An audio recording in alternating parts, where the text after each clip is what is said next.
Welcome to today's webinar on the annual report, sections H through J. Our speaker today is Bobbie Augspurger, the KDLA State Data Coordinator, and joining her is Jeff Gurnee, KDLA's Regional Consultant for the Northeast region. Welcome, Bobbie. Thank you so much. Hi out there. We are on the third webinar of the annual report series. There are 5 total webinars that we're going to be doing. So if you missed the first 2, definitely go back. They've been recorded. They're in the Continuing Education Blackboard. If you search by annual report, it should have that tag. All right, Jeff, welcome, welcome. Want to say a shout out hello. Thanks, Bobbie. Glad to be here. All right, let's go ahead and get rolling because we have a short bit of time together. And if you have questions, please put those into the chat box and we will get to them. We also have strategic question answer. Oh, if someone could mute. We also have strategic question answer points throughout the presentation. So if I don't get to it on the slide, a few slides later, there will be an opportunity that we'll get to it. All right, for those of you that have already been to some of these webinars, you know about Collect Connect. For those of you that are new joining us, Collect is the Baker and Taylor product that is the survey portal where you put your annual report data. The Connect is the data part. So after all that data is in there, and if you want to do some comparisons and working with the data, you will go to the Connect side. So there are 2 different logins, but they will use your same username and password. If you have any troubles, just email me and I'm happy to get that fixed or get that assigned if you are new and don't have one assigned. All right, navigation. I do this every single time. So for those of you that have already been through this, just breathe deep and we'll go through it fast. Navigation is really the key here. You'll see buttons that have next slide or next part of the survey, previous part of the survey.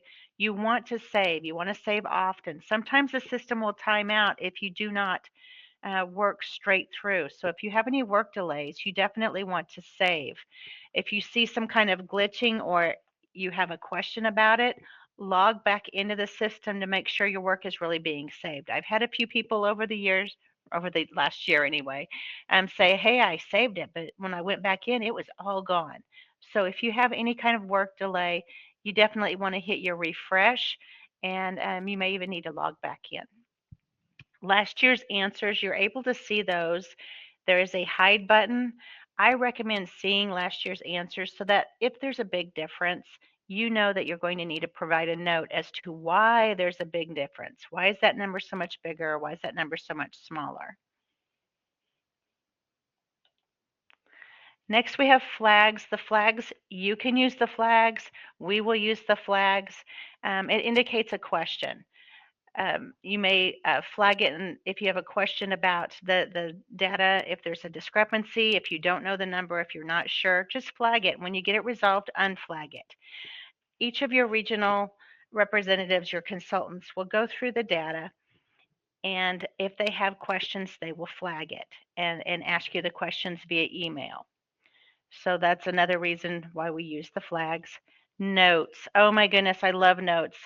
For everyone that did this report last year and had beautiful notes, thank you, thank you, thank you. Each of those notes is a gift, not only to me, but also to you, your future self. It takes months and months for us to get through the complete process of annual report, which turns into public library survey, which is a federal requirement. Annual report is a Kentucky requirement.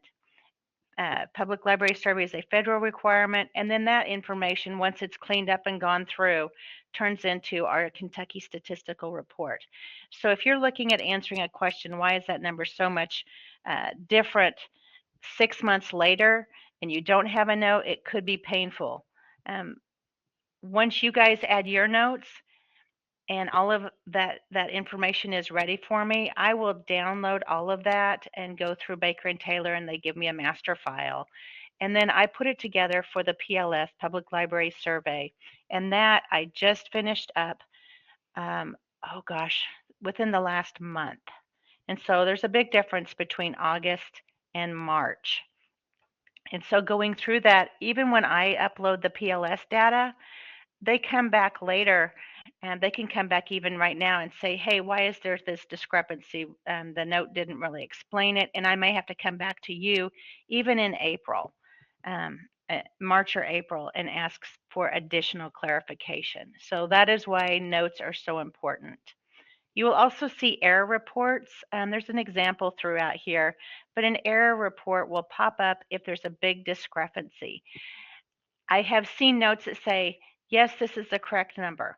Okay, that verifies the information is correct, but it doesn't tell us why it's so much different. So your error report and notes, we need to know the why. Was last year's statistical data based on a closed branch? Was the process of gathering the information different then? Did you just take over the library and you have no idea what the process of the person before you was? Go ahead and add that to notes, and we will work through it that way. So error reports have to be resolved. That's where you go back in and you fix the data, you double check it, and you add additional notes and clarification. So it will pop up to you before you can actually finish the annual report. You have to resolve all errors. The history feature was added where you can see up to 5 years of your information.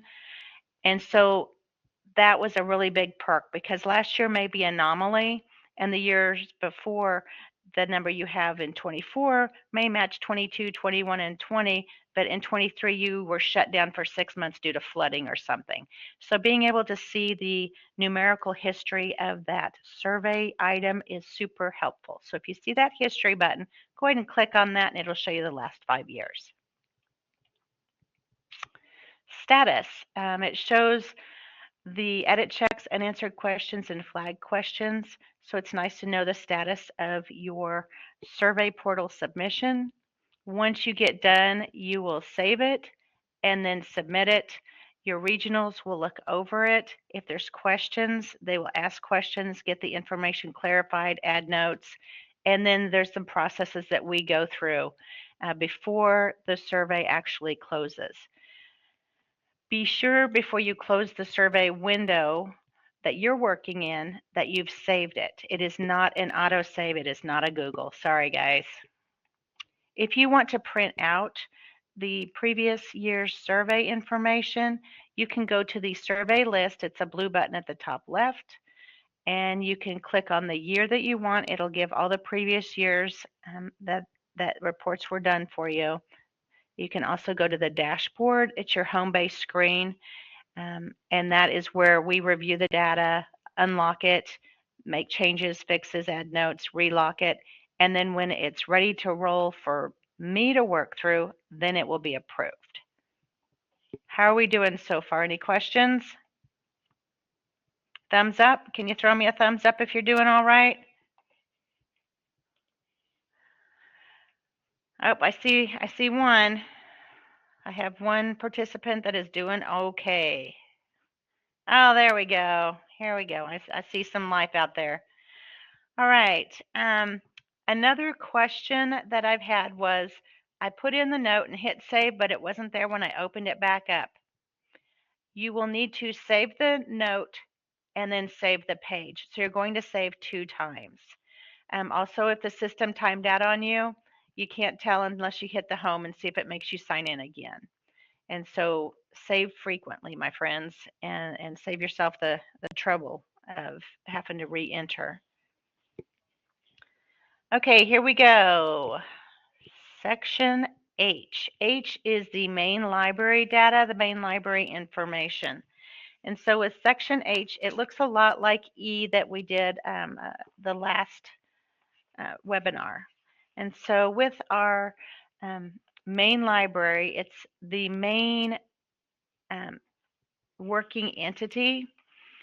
And so we are going to give the name of the main library. This should auto-populate. If it doesn't, just type in the name of the from last year's answer.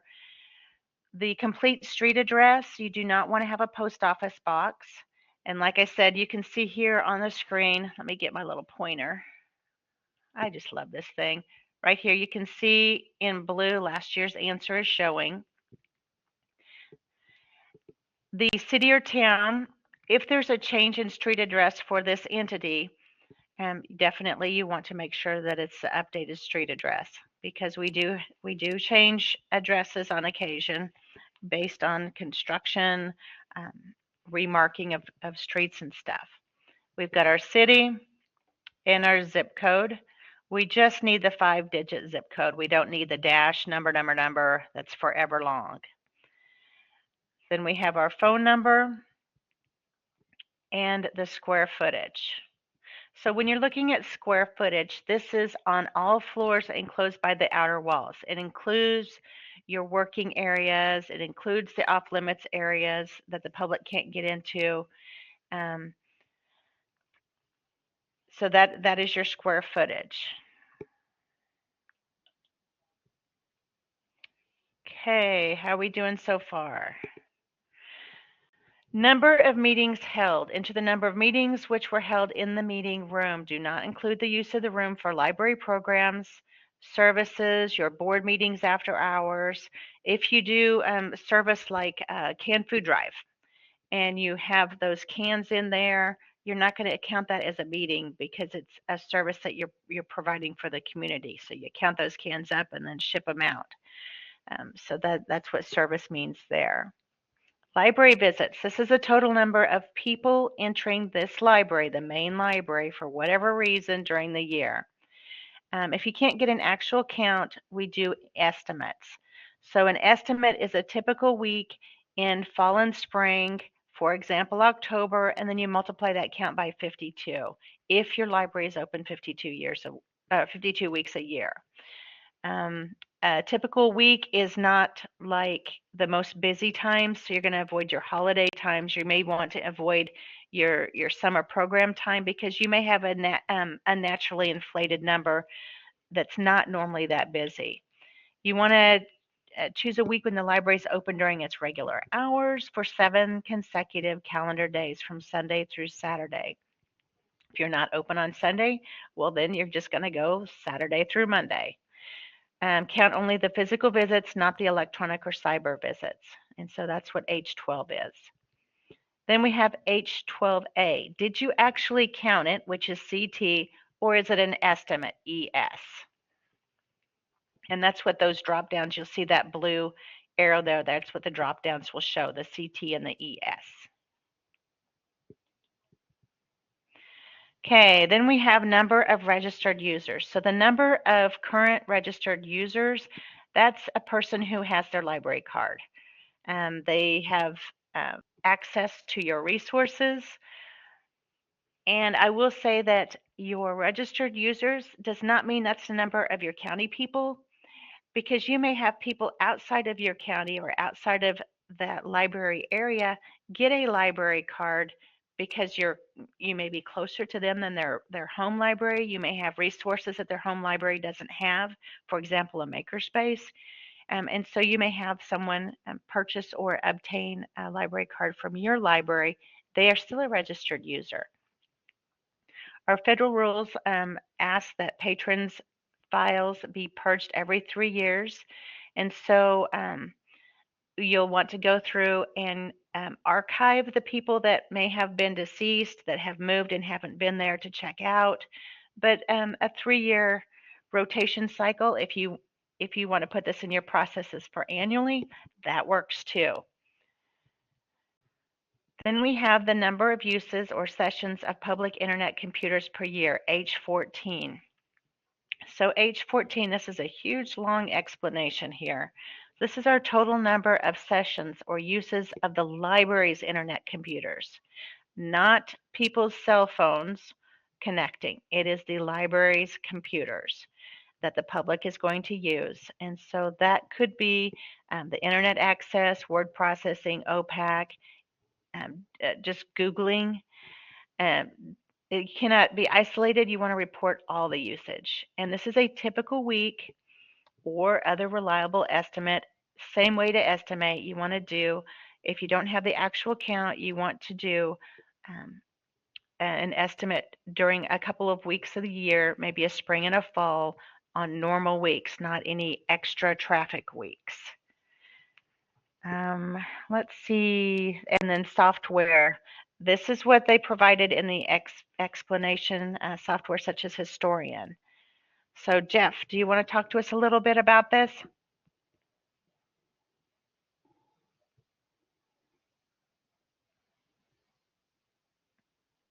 Yeah, if I can find the right button. Yeah, so there's a number of particular things you can use out there. A lot of your products might already have something. We at KDLA cannot recommend any particular vendor, but if you're interested, reach out to your regional and we can give you some suggestions. Or, as always with topics like that, a great thing to post on the directors list for those who are directors. Thank you, Jeff. Excellent ideas. So when you have your counts, you're going to classify the count with the drop down here as either a CT, which is an actual count, or an ES, an estimate. Anything else for this slide, Jeff? Nope, I think you got it. Alrighty, let's rock and roll to the next one. Okay, so we are at H15 reference transactions. And so our regional consultant, Miss Amber, did a recognizing reference questions in a 21st century library webinar a few months ago. You can Google or search that in our database with the keywords annual report. And so where this continue education webinar is recorded, you can also search for that webinar there. And so that is our learning management system. All right, so reference transactions. I'm not going to go too big into details because you can read just as easy as I can read it to you. But we definitely want your staff to understand what a reference question is. It is not, where's the bathroom? But it is definitely information about scheduling, um, resources, information, advisory questions, directional services on how-tos, where are the 600s, can you help me make a photocopy, that kind of stuff. These reference transactions are either an annual count or an annual estimate, same as the previous two slides, as far as processes. And so that gives you an example here of how you could work through it. Any words to the wise here, Jeff? No, you make a good point of not overinflating, but also I've noticed some libraries kind of underinflate. They only use reference transactions as if they have like a one-on-one session or scheduled time. So, definitely if you have the time, watch Amber's webinar or, read over that to make sure that you're accurately reflecting all the work that your library does. This was a big question at the state data coordinators conference in January, and so all of the data coordinators from all of the states get together every year, and we work with the federal representative on information. And this was a huge conversation as far as how do we clarify more a reference question, and how are your people counting them? Are they estimating them? Do they do a tally mark? So there's a lot of conversation about this. This statistic itself really helps us show that we do more than just check out books. We do a lot of stuff, a lot of services. So, like Jeff said, don't undervalue the wonderful services that you provide. You definitely want to give credit where credit's due, and this helps provide that statistical backup, if you will, when people ask, well, what else do you do? Well, we do this, this, and this, and here's the number counted by this library. Okay, here we go. I know this is everyone's favorite part, right? Where we have the opening time, the closing time for every day of the week, and then it tallies up how many hours for each day of the week, and then the total hours, which is H17. This is an area that I am hoping we can streamline, and that's my goal when we have conversations going into the annual report for 2025. So keep your fingers crossed, and hopefully we can streamline this and make it a little shorter and easier by just having days and hours rather than opening time and closing time. Let's see. Here we are on H18. Number of weeks the main library is open. So do not calculate based on total number of hours per year. You want to round it to the whole number of weeks. So if you're closed between Christmas and New Year's, then you're going to deduct a week or two there. So that would be 50 out of 52, not 50.75. We're just going to do whole numbers here. So you want to round up or down depending on, you know, when you hit 50.5, anything above that is going to round up to 51. 50.2 is going to round down to 50. So round it to the nearest whole number of weeks. Does your library have a friends group? This is actually tracked on our Kentucky stats as well, and it compares across the nation. A lot of different groups, but their common name is a friends group. And so that's a yes/no question. At the end of the reporting period, does the library charge overdue fines to any users when they fail to return the physical items by the due date? Yes/no question. A lot of libraries are moving away from this. Some libraries cannot afford to move away from it. And so that is definitely a hot topic. And then down here, H21. I keep forgetting to click and get my little pointer here. H21, did your library offer automatic renewal for any physical materials during the reporting period? This right here, this little H21 is very important. If you set up for automatic renewals, that is most likely going to increase your circulation numbers. So if you've just changed to automatic renewal and your circulation numbers are way bigger than last year because of the automatic renewal, or maybe that's one factor of it, you want to put that in the notes. We just changed to automatic renewal, so our circulation numbers are up. That might be a good thing to note. You know, even here and in the circulation section. Okay, Jeff, anything for H18 through 21? Nope. All righty. So here we go, Q&A. I did have a question that I had to ask one of the libraries, and that's why it says SDC, that State Data Coordinator question. Number of uses or sessions of public internet computer per year in fiscal 24 was 2280, and that new branch was 14, so a total of 2294. When this is compared to fiscal year 23, the number was 24,330. Notice there's almost 22,000 difference in internet computer sessions. So the feds kicked it back to me as a public library survey error, and I had to reach out, and the library replied, I used the data I was given from the previous director. When we cycled around to fiscal year 24 and entered the actual data, obviously there's a huge discrepancy.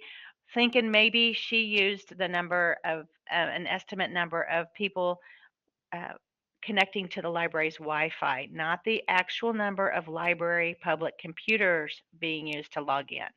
And so that wasn't a big deal to get resolved 7 months later because the library provided information and notes in the H14, which is your main library, the E14, which is your branch library section, and then of course that went over into and evolved into the public library survey annotations report.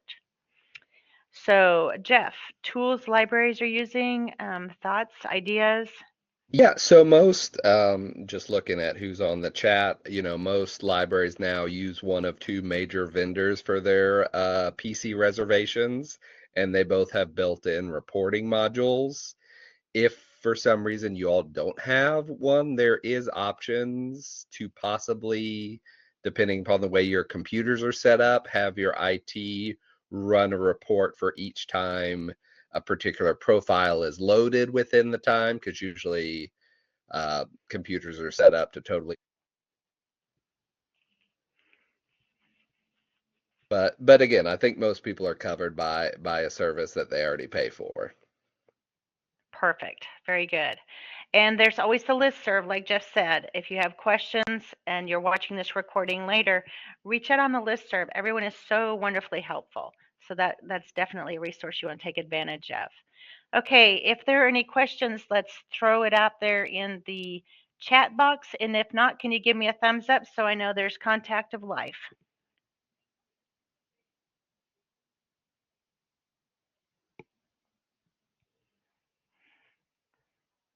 Ah, I still see you're live out there. Excellent. Thank you so much. Let's go ahead and head on to section I, which is your facility information. When knowing your square footage, the section I pulls data from section E, which is your branches, section H, which is your main library, and a few other areas. And so it says there read-only data. So it's going to pull your totals. What is the total square footage from your main library? Then your branch libraries, and it gives you the total. So it's going to total up I1 plus I2. You cannot do anything, but you can right here click on this history button and make sure you're kind of in range.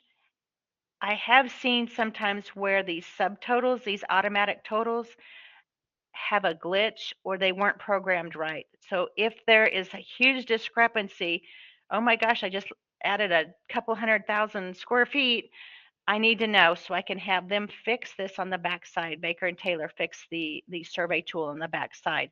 Just because it says it's totaling it doesn't mean it's totaling it correctly. So we have to be aware of these potential pitfalls because once the data is downloaded in Excel format, there's no easy comparison. So definitely want to double check your totals are correct. Okay, the number of meetings held, same thing, your main library, your branch libraries, and your total. Library visits, it's going to pull from your main library, your branch library. You're also going to include bookmobiles. So you definitely want to be tracking this, your bookmobile people. And then it totals it together. This right here is your alert example. You're going to have an alert like this that says, hey, this can't equal 0. You're going to have to explain what's going on here. Same way over here on your number of registered users. So you can definitely use section I information for your totals. If you need to share out on these legislative visits or with your board, definitely want to definitely use section I area. All right. Then we have number of uses sessions of the public internet computers per year. Yes, some of the bookmobiles do have internet for their patrons to use and devices for them to use. I didn't know, fun fact, if you all know this or not, but Kentucky has the most bookmobiles from any of the states. So point of pride that we love our bookmobiles and our outreach activities. We are a leader in the nation. We definitely want to be representative of the wonderful things that we're doing with the bookmobile and outreach. Okay, here we go. Totals do not include personal devices using the public internet. That is the pitfall we have to be aware of when counting those totals. Reference transactions, pulling from the main library, branch libraries, bookmobiles, and then your total. Public service hours per year, your main library, your branch libraries, your bookmobiles, and the total. This I-32, when I was working through the data for the public library survey, there was a glitch in some of our library's information here where it was using the main library plus the branch libraries plus the bookmobiles plus the main library again. And so on the spreadsheet, I had to go back through and fix these. Double check that your total really is reflective of your total and it's not artificially inflated based on some kind of glitch behind the scenes that we have to fix with Baker and Taylor. So we're on to our Q&A section I, facility information.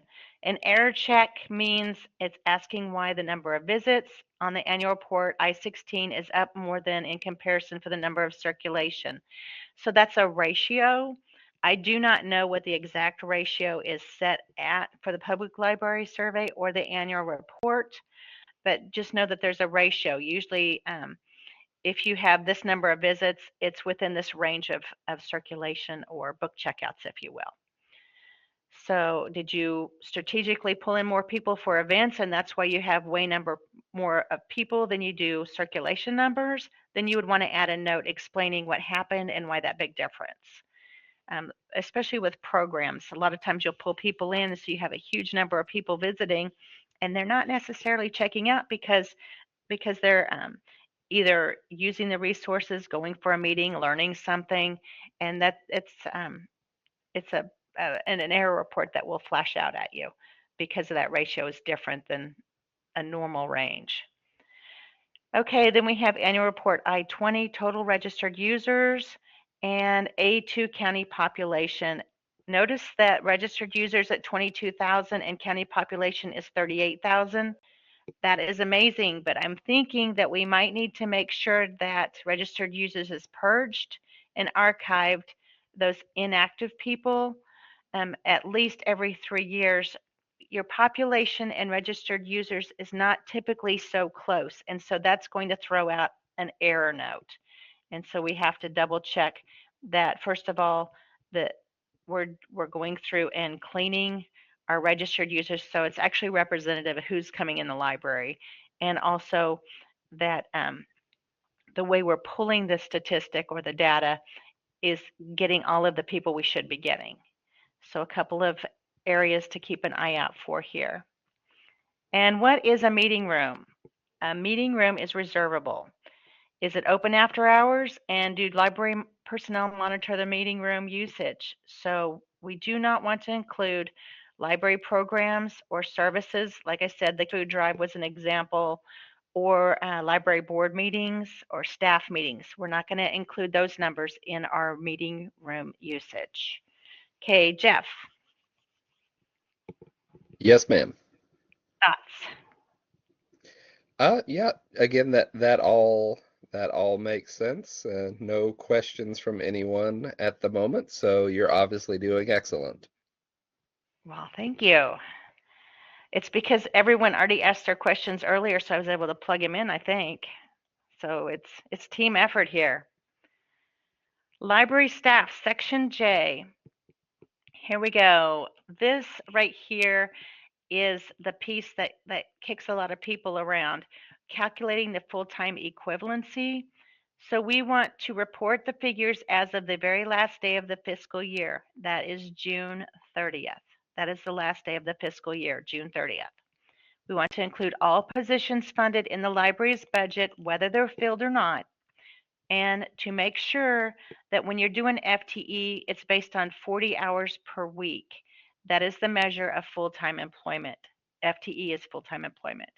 Okay, then we have an example that they give us in blue. For example, 60 hours per week of part-time work by employees in a staff category divided by the 40-hour measure equals 1.50 FTE.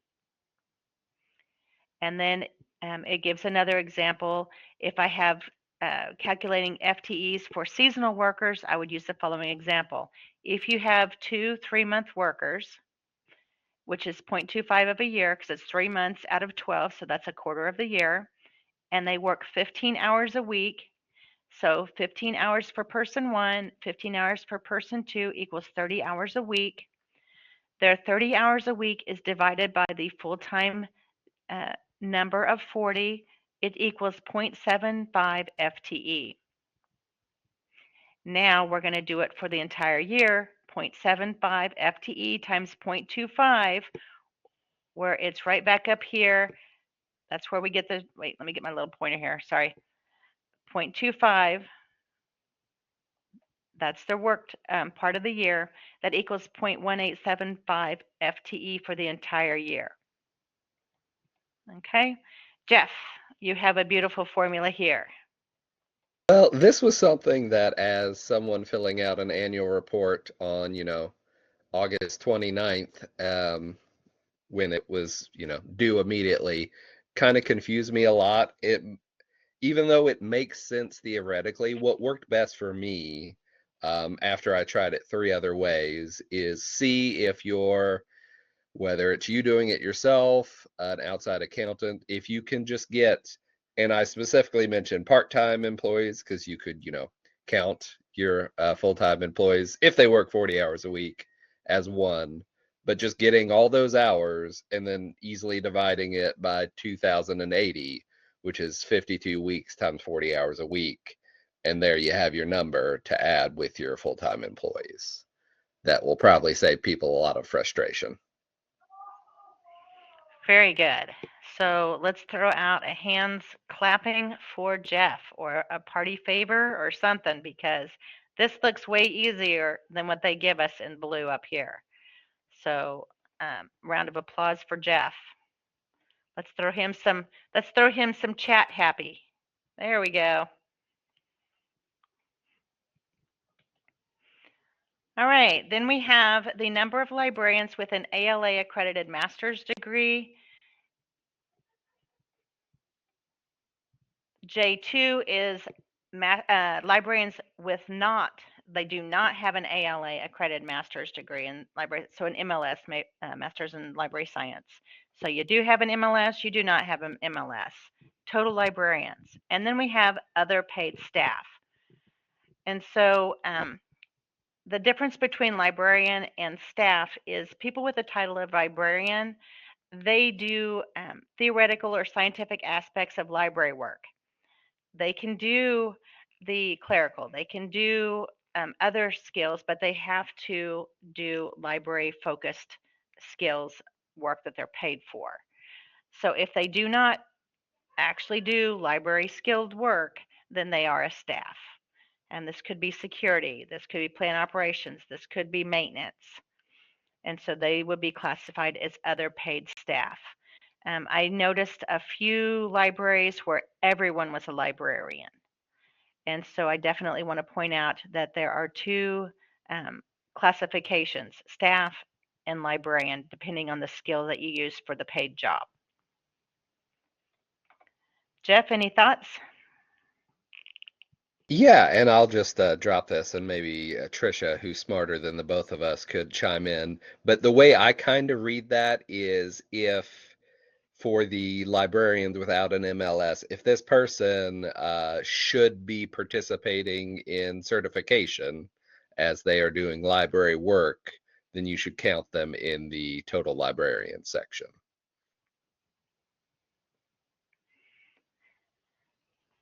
Excellent. Trisha, anything you want to share about the continuing ed or certification location?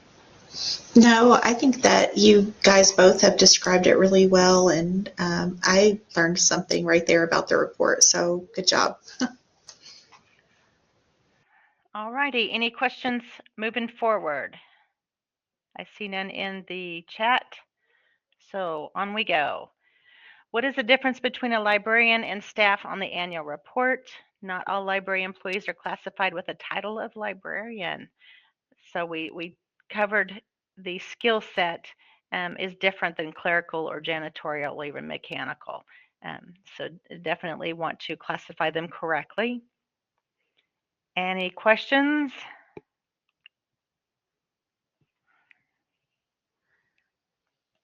All right, so I do not see any other questions. If you have questions or need help with the annual report as you're going through, please get with your regional consultant or get with me.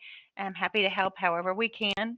We do have another upcoming webinar in May over annual report sections K through N.